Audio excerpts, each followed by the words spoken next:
So, Jung-hee, just when you were talking about your lost wallet, to describe this, it took me a minute to figure out the situation. You used the phrase, so you left it in someone's car, and you used the phrase, he was the guy that I saw first yesterday.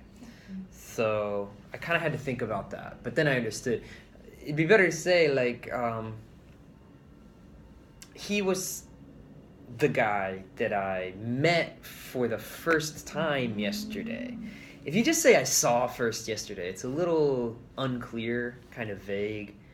Like, it took me a while to figure it out. So I'd say he was someone I just met, you could say, or someone I met for the first time yesterday. I just met him for the first time yesterday.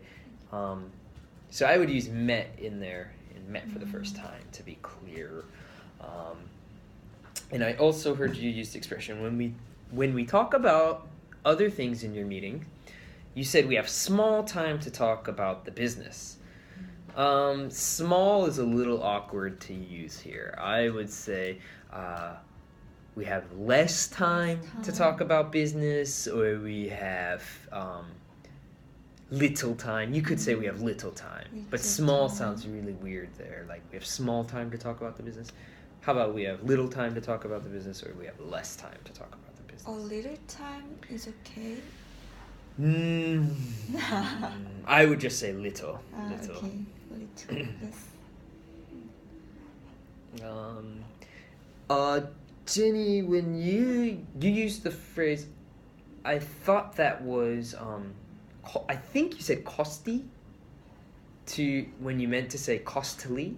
Something was expensive. Costly. Yeah, so put the L in there for costly, right? And at one point I heard you used the phrase something we talked, or maybe you said spoke. But when you use talked or spoke, I think it's called intransitive, so you need to have about at the end. So you said something about remembering what we talked, and you have to put about at the end, what we talked about or what we spoke about. If you just say what we talked, it's a little confusing or not grammatically correct, so just add about at the end.